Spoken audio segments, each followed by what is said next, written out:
Ah oui, atikala mfumu na mapate ya RDC, The King, Nkumu, leader, mfumu, compagnie africaine d'aviation Fly CAA, mosala salaka, kosepelisa ba passager na kitoko, sepelas na sepelas toujours, wana mission a mipesa, bakisa assurance ya sécurité na ba vol na nyonso, kasi tika tu bisabino que Fly CAA a mamika koko di koko na accent ko na ponctualité pe régularité na CAA ezalaka te o bayebisi yo vol ekozala ba 9h yo pe oyena bakifunda na nyonso okoma boye o elongwe 9h ekomi 14h embadi oya kobeta beta miso lokola kapopwe na aéroport awa soki balobi 9h etikali 9h koya na yo kutu retard te po okolelebele pamba ponctualité nde affaire na bango et bongo côté régularité kutu tika na yo pardon pour ba vol erataka te na ba fréquence nyonso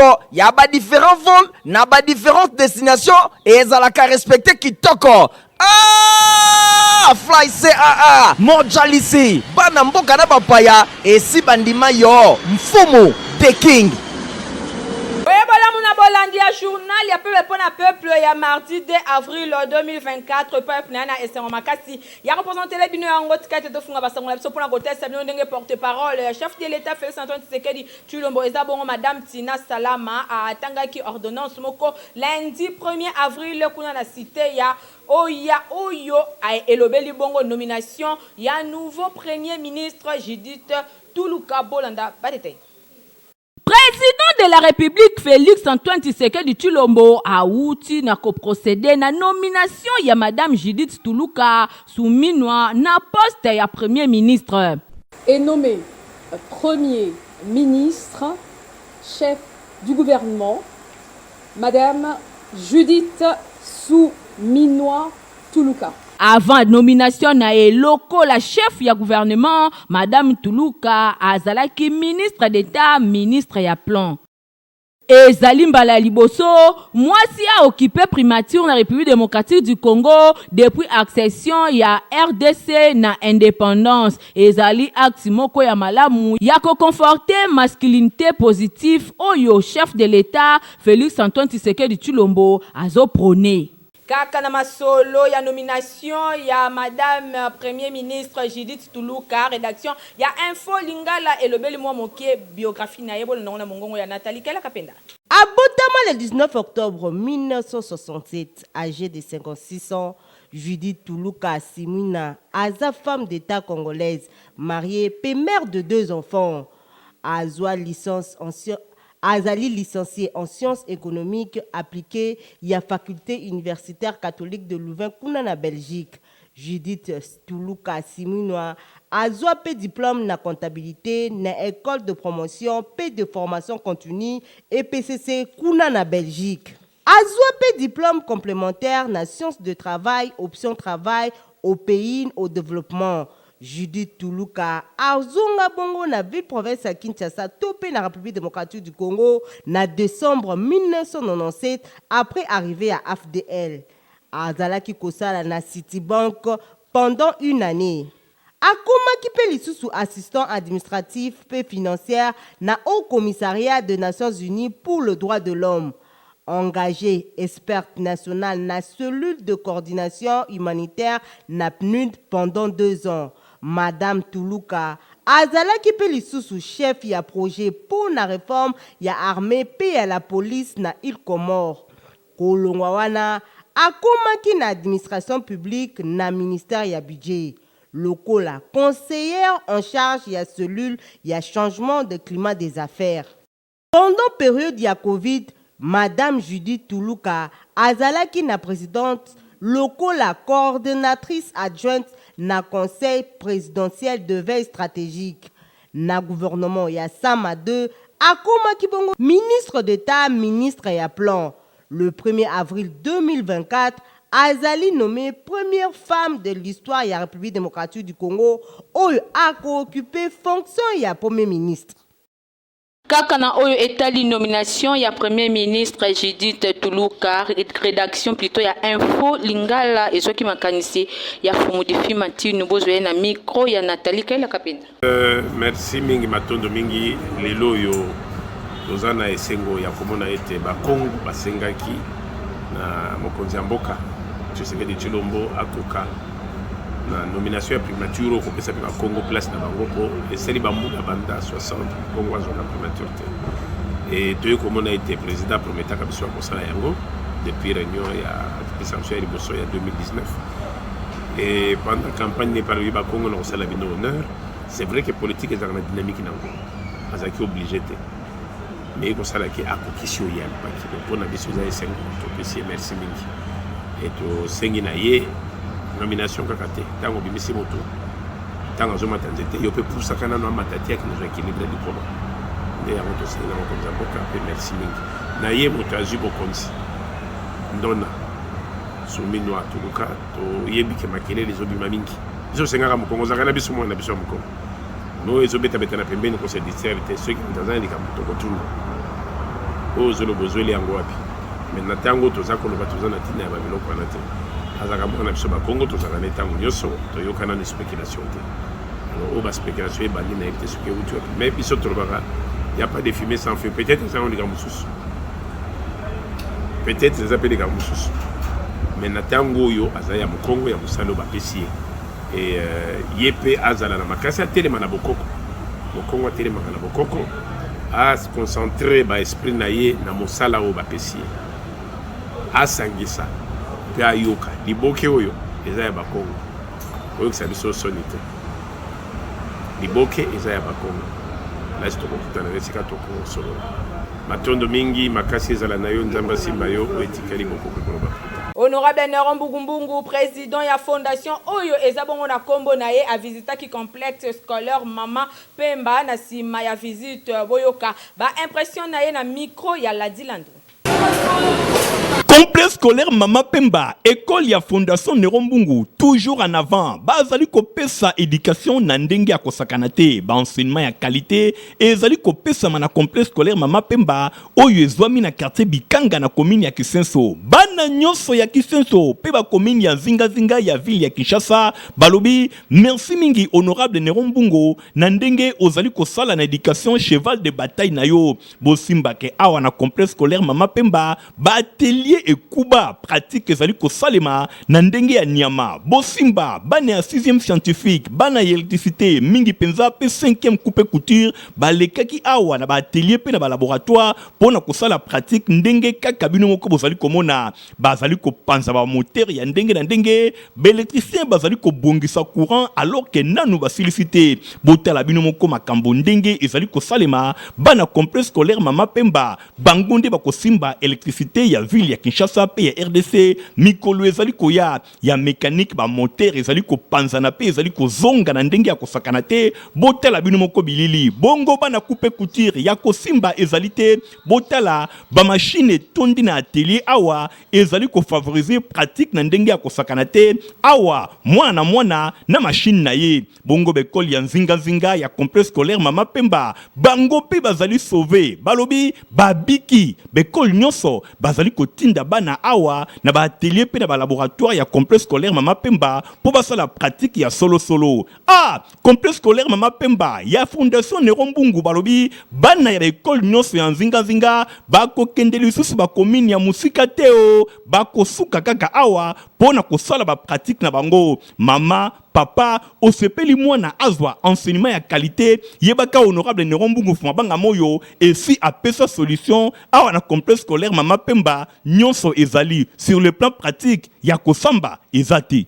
totikala kaka na complexe scolaire Mama Pemba pona kosinale bino ke pona ba option oyo ezwami kuna tozape na coupe et couture bolanda moko ya balakisi ndenge a expliquer na micro ya Ladilando.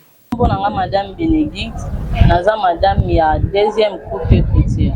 Bon, na ba niveau pratique na bango to komi maintenant na déroulement ya réalisation ya robe ya taille ya bango moko obo uti omona na kati wana bazo sala coupe tel na bango moko pe ya taille na bango moko o to komi nango déjà eza lokola troisième réalisation na biso parce que première réalisation na biso ba réalisa ki ba cache poussière au moni bango na nzoto balati eza bango monde mutu ba réalisa ki yango et maintenant là to komi na coupe ya robe pour passer la réalisation ya ba robe na bango moko. Parents au bazo vendre ba na bango na ndako, il faut premièrement il faut prendre une conscience. Pas vendre ça moi na ndako parce que moi naza lokwa marchandise pour les autres. Lelo so tangisi mwana lobi osunga yo na vie. Donc batindela biso bana toza aposa na bango bavandisa bana bandako te batinda biso po bazomona déjà baninga na bango déjà baza awa na ba âge baza pe na ba classe baza nango deuxième bazo réaliser déjà ba biloko na bango moko déjà o bazolata eza déjà incroyable parce que avant ezala bongo te to koma élève akoma na réalisation koma capable ya ko réaliser elamba oyemo ko azolata na classe ya deuxième coupe couture ezaki vraiment impossible. Allez, lelo ce qui comme possible lelo donc pourquoi pas ba parents ba vendre bana ndako batinde la biso bana parce que na mama pemba formation eza impeccable. Population ya fandi bongo la commune ya Kimbantseke mingi penza na quartier Betankumu baza na problème makasi na likambo etali bongo mai na courant awa mingi basale la kaka mai ya Chwenge héritier mapindemi ya Nick Musiteki. En plein 21e siècle, ezana bakwa misusu ya ville ya Kinshasa na capitale ya République démocratique du Congo, babosana bango bambula ebele na makambo etali mai. Kaya quartier Sakombi na Mayenge na commune ya Kimbantseke esengeli kosimba ke basalelaka kaka ba mai ya libulu to pe mai ya forage yango esungaka population ya coin wana pona certains besoins ménagers. Esengeli kotalisa pe ke ezali manque ya volonté ya ko résoudre ba problème oyo ya première nécessité. Na yango vie sociale ya quartier Sakombi pe Mayenge za malamu te, esengeli ba autorité batala vraiment kana bango po vi baza komene eza pasi pe mawa. Penda ezo pena ba pompe ezate. Ba pompe za pena kuna na se côté ya pont kuna. Mais biso koto do mela mai mabulu donc mai moko ka ya bongo kaka to ka mai mabulu bana bazo mela kaka bongo emsubo chekis donc ça peut permettre te année 2024 pena président sala biso pela quelque chose ko biso ba pompe da quartier o sa ko di biso ko sepela makasi ba condition to usina na 2023 o to na 2024 to na posa développement ekota. De la même manière bazana problème ya o etali mai to constater lisusu pe absence ya ba câble de transmission de l'électricité na ba kwa ya quartier Mayenge pe Sakombi. Tengina ba konza mboka en principe mboka batu bazali peuple azonyo kwama ba bongisila biso makambo etali courant po ekoma lelo courant epeli lobi courant ezate en défaut bo ya ko courant retard ba 23h courant ye okepte pe bokola la ka bongo sans courant. Population ezo se plaindre na insécurité o ezo se battre plein à cause ya manque d'électricité yango ezo favoriser ba criminalité. Kuna pena quartier badara na commune ya Nsele baza na problème makasi na likambo etali bongo ba érosion bandaku déjà ya bato ekomi kokende bolanda reportage oyo Yannick Musiteki héritier mapindemi basale bino. Érosion eza kokoba se kokoba population azali konyo kwa manandenge ya kosakana te bandaku ezali kokoba kokende sans solution tozali awa na badara na commune ya Nsele epai wapi ba tête ya érosion esi enyokola bango bandaku esi ekenda kasi population azali kokoba kobelela esikani ni secours ekoki kouta secours na bango ekoki kouta kaka epai ya ba autorité oyo bakoki kosunga bango enfin que ba érosion oyo ezala combattu ndenge baleli. Ba problème ya érosion oyo to comprendre que la balle vise la bière plat mandali kotina se kaka mbula liboso kaka tomelaki yaki mbula te ezaki pe RT pendant 40 minutes atontola mokabo érosion salami tokaki ba 4 heures baleki bien vers ba 5 heures érosion salami le tisco tozo comprendre l'érosion te soki ndenge tokosalama biso moko population tozomeka ba renfort moko tozokongola mbongo na quartier toluka sotia libulu yango me tozoba tosala ndenge yango tosengi ba aide na bino bakonza mboka botali kamanzila oyo badareza commune moko munene.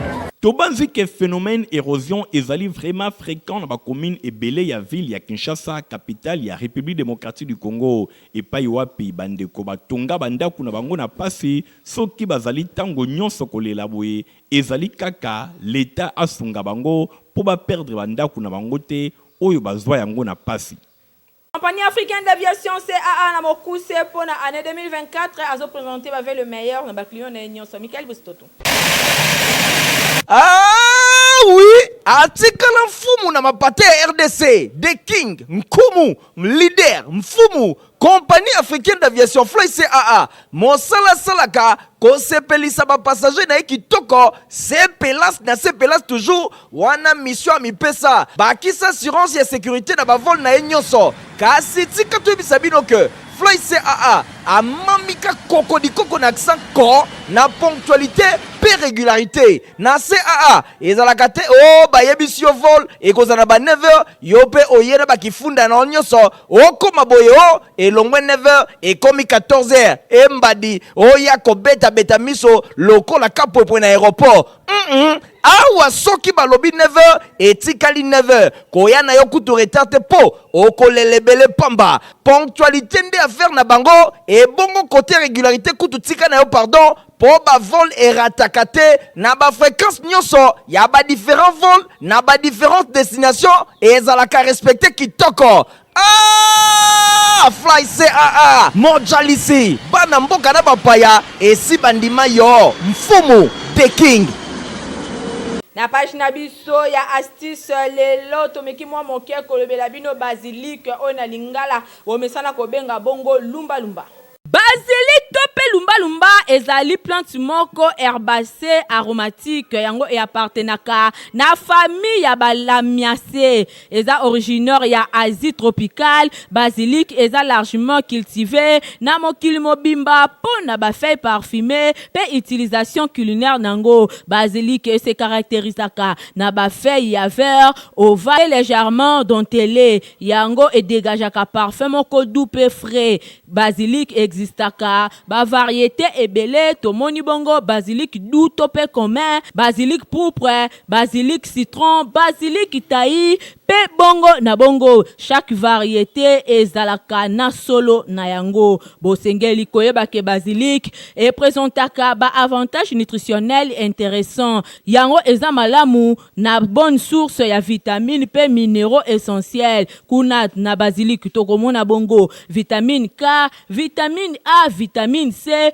calcium, fer, pe potassium. Vitamine K et jouaka rôle crucial coagulation sanguine pe santé ya mikuwa.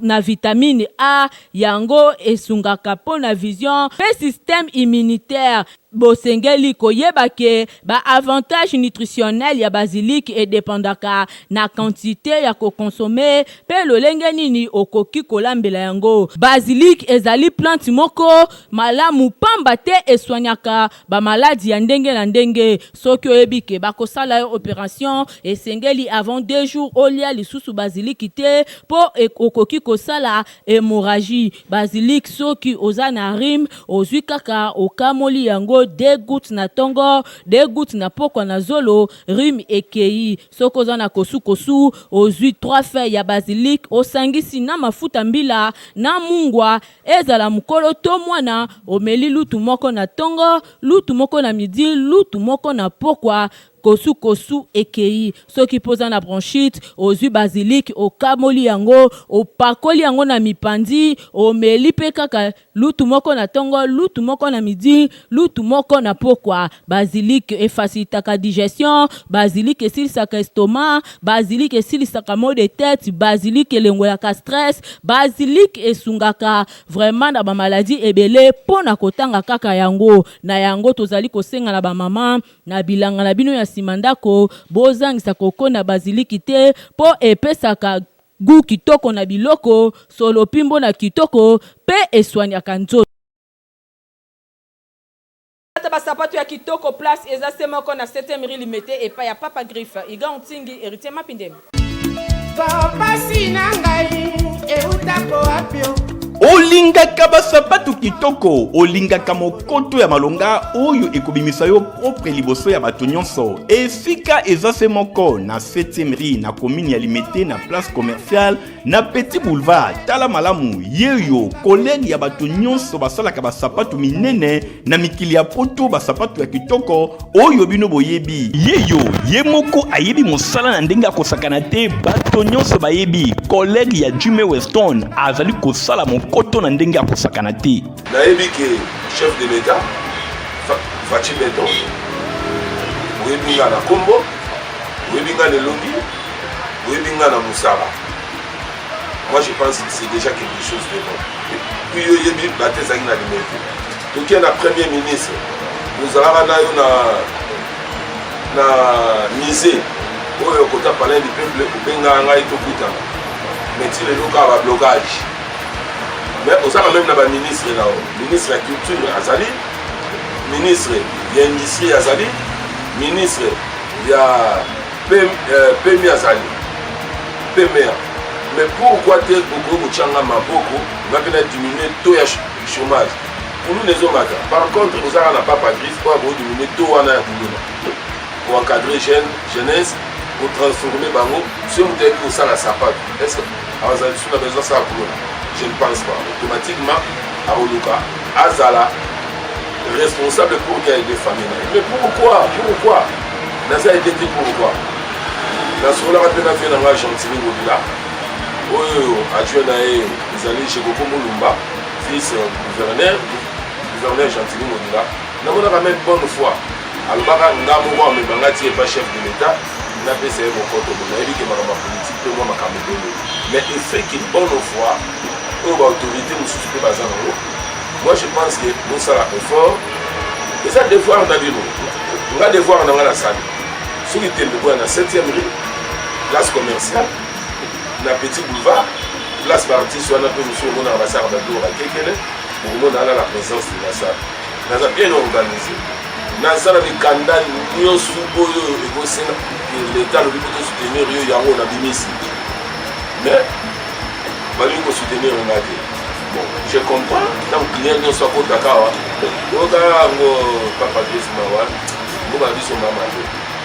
on va soutenir Rio. Il faut Simba Science. Maintenant, dans Simba Science, on a vu la matin. Donc, je suis Ria Awa. Aux ala au sala fête, au dia batunion sur la fête, la tara testa Awa. Aux ala au mariage, la ta Awa. Aux ala sapat ya munene, le kolo la ink. Yara na odimina ngo koma ngwa ye moro. Pe kokao. Aux ala o ngwa ye moro. Ngwe koma boli le kola ink. Yara na sala. Dans sa réparation, dans sa fabrication.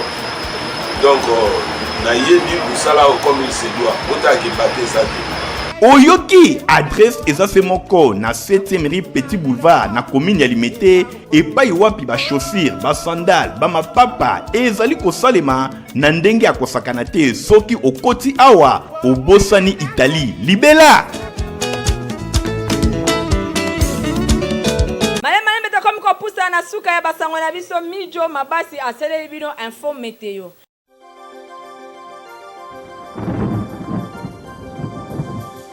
Boye Ibola muna prévision météorologique ya mercredi 3 avril 2024. Mi pepe longo na mvula et monisami na ville province ya Kinshasa, Matadi, Bandundu, Kikwiti pe Kenge. Moye kobima makasi na ville ya Inongo. Mi pepe longo na mvula et monisami na Bwende, Mbandaka pe Buta. Mapata ekoleka tango na tango, pe pole ekomonisama na Lisala, Gemena, pe Guadolite. Mi pepe na bamvula e monisami lisusu na Isiro, Bunya, Kisangani pe Kindu. Pe mapata ekoleka elongo na mvula na vili ya Goma pe Bukavu. Nzokande mapata elongo na mvula e monisami na Kalemi pe Lubumbashi. Mapata ekoleka pe pole komonisama na Mbujimai pe Ilebo. Pona oyetali température, na Kinshasa toza na 24 degrés avant midi pe 32 degrés après midi. Matadi 24 degrés avant midi pe 31 degrés après midi. Bandundu 23 degrés avant midi pe 34 degrés après midi. Kikwiti 24 degrés avant midi pe 34 degrés après midi. Inongo 24 degrés avant midi pe 33 degrés après midi. Kenge 25 degrés avant midi, puis 32 degrés après-midi. Boende, 25 degrés avant midi, puis 36 degrés après-midi.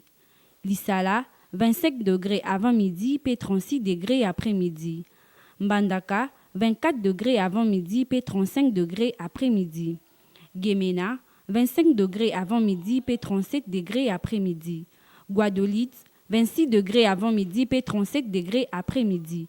Buta, 26 degrés avant midi, p 33 degrés après-midi. Isiro, 24 degrés avant midi, p 32 degrés après-midi. Bunia, 20 degrés avant midi, p 26 degrés après-midi. Kisangani, 24 degrés avant midi, p 34 degrés après-midi. Goma, 18 degrés avant midi, p 21 degrés après-midi. Bukavu, 19 degrés avant midi, p 22 degrés après-midi. Kindu, 24 degrés avant midi, p 32 degrés après-midi. Kalemi, 22 degrés avant midi, p 26 degrés après-midi. Mbujimayi, 24 degrés avant midi, p 33 degrés après-midi. Kananga, 24 degrés avant midi, p 34 degrés après-midi. Chikapa, 24 degrés avant midi, p 33 degrés après-midi. Ilebo, 21 degrés avant midi, p 26 degrés après-midi. Moye kobima na 6h 6 minutes 4 secondes na ville ya Matadi na province ya Congo central, pe kolala na 18h 12 minutes 41 secondes toujours na ville ya Matadi. Botika la malamu.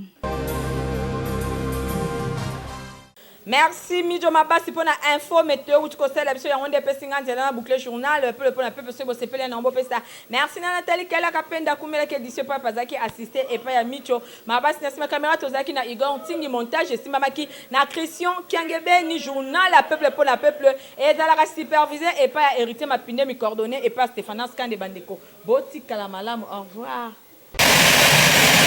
Ah oui, atikala mfumu na mapate RDC, The King, Nkumu, leader, mfumu, compagnie africaine d'aviation Fly CAA, Mosala Salaka, kosepelisa ba passager na kitoko, sepelas na sepelas toujours, wana mission mipesa, bakisa assurance ya sécurité na ba vol na nyonso, kasi tika to bisabino que Fly CAA a mamika koko di koko na accent ko na ponctualité pe régularité na CAA ezalaka te o bayebisi yo vol ekozana ba 9h yo pe oyena bakifunda na nyonso okoma boye o elongwe 9h ekomi 14h embadi oya kobeta beta miso lokola kapopwe na aéroport awa soki balobi 9h etikali 9h koya na yo kutu retard te po okolelebele pamba ponctualité nde affaire na bango et bongo côté régularité kutu tika na yo pardon po ba vol erataka te na ba fréquence nyonso